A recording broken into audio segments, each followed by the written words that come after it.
We are all familiar with the song Stan and the story it describes. A crazy fan whose obsession with his idol led him to a tragic death. But what if I told you that something similar happened in real life? Not fiction, not lyrics. Stick around as we cover the story of a real-life Stan.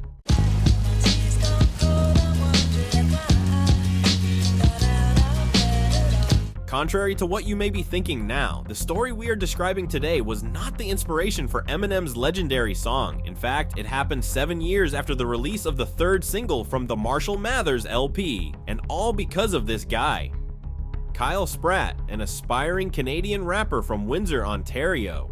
In 2007, Kyle, then 18 years old, was working at Windsor Paradise Bingo Hall, and like for many young rappers at the time, his biggest musical idol was Eminem. One day while Kyle was at work, something shocking happened. Namely, he realized that one of the customers was Kim Scott, Eminem's ex-wife. Young Kyle saw his opportunity in this situation, and when Kim went out to smoke, he stole her phone. Kyle, along with his prized possession, left Paradise Bingo Hall and began looking through Kim's phone. When M's ex-wife returned from her cigarette, she immediately realized that her phone had been stolen, and as only one employee had suddenly disappeared, it wasn't hard to guess who was behind the theft. Of course, Spratt lost his job, and his family quickly returned Kim's phone. It might have seemed that the whole situation had been quickly resolved, but the worst was yet to come.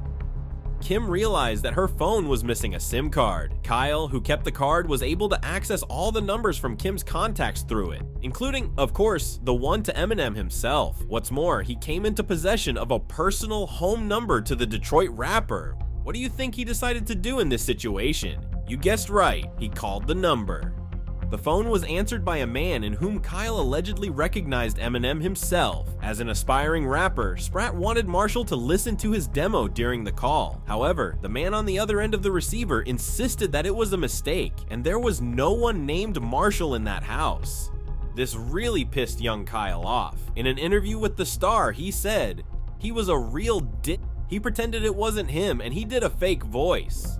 Sometime later, Spratt received a call from the Detroit police, during which he was told to stop harassing Eminem. But you may wonder now, how can we be sure that these are not just the concoctions of some teenager who simply wanted to make some noise around himself? Well, Kyle recorded both conversations, the entire phone call with who he thought was Marshall and the Detroit police. He then used those recordings to create a song called Slim Sellout, in which he dissed his biggest idol. Sound familiar? Yeah, I'll acknowledge you to go, but I'm the gunner, bitch, I got you in the scope. Kyle posted the song on his MySpace page and received 1,400 hits in 2 days. However, the link to the song was removed from his website on Wednesday, May 30th, and Windsor police paid the young rapper a visit. It should be noted, however, that the recordings are not of the best quality, and it was never officially confirmed that Marshall himself was the person Spratt was talking to.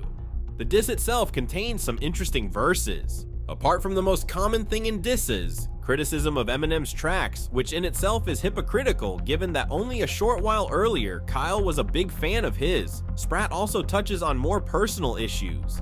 He refers to the alleged messages he read on Kim's phone. He claims that Marshall doesn't really love his children, that Kim is sleeping with multiple guys at once, and he even claims that his own colleague is sleeping with Eminem's ex-wife. What's more, he cites what he calls an inside source claiming that Marshall beat Kim before their recent divorce. But it's hard to believe that an 18-year-old from Ontario who just now had to steal someone's phone to contact his idol actually had a secret source close to Marshall and his family. And of course Kyle adds he's not, like Stan from the Eminem song. Well, considering that the fictional Stan went on a rampage because M didn't contact him, and Kyle trashing him when the latter wouldn't talk to him on the phone, the parallels rather come to mind.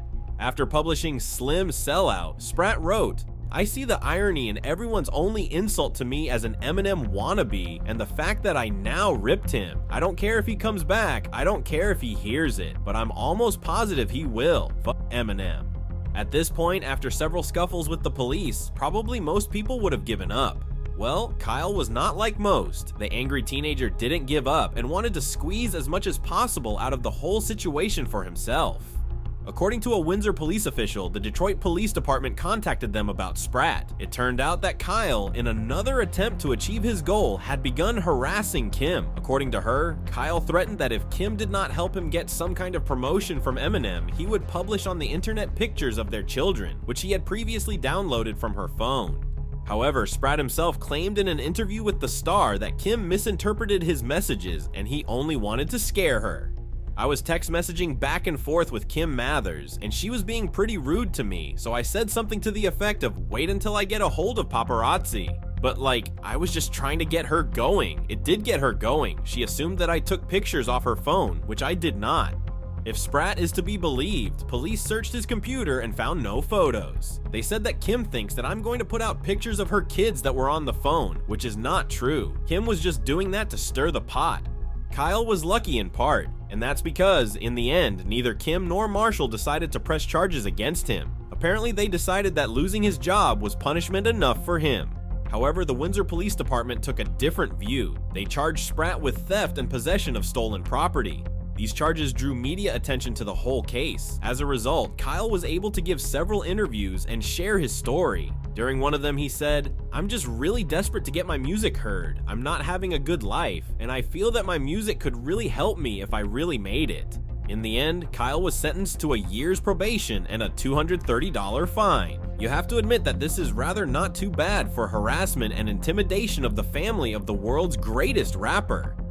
Several years after the whole incident, Sprat had the opportunity to speak again about those events in retrospect. In a 2014 interview, he said, "That was a bit of a gift and a curse. I think of it now as just a bit of a funny story, but at the time, I was made to look like a weirdo. I was just trying to get my music out there. I wasn't wanting to sniff Eminem's underwear or anything." Fortunately, real-life Stan's story did not end as tragically as the one in the song. However, it also didn't help Kyle gain the fame and notoriety he craved, and he eventually ended his musical career years ago. However, one thing you have to admit is that he will certainly never be able to reproach himself for not trying absolutely everything to achieve his goal. Now tell me, what do you think of the whole situation? Do you find any justification for Kyle's behavior, or do you think he should receive a harsher sentence for something like this? Let us know in the comments. And if you enjoyed this crazy story, don't forget to like this video. Also hit the subscribe button and notification bell for more shocking stories from Eminem's life. Until next time, Stans, peace.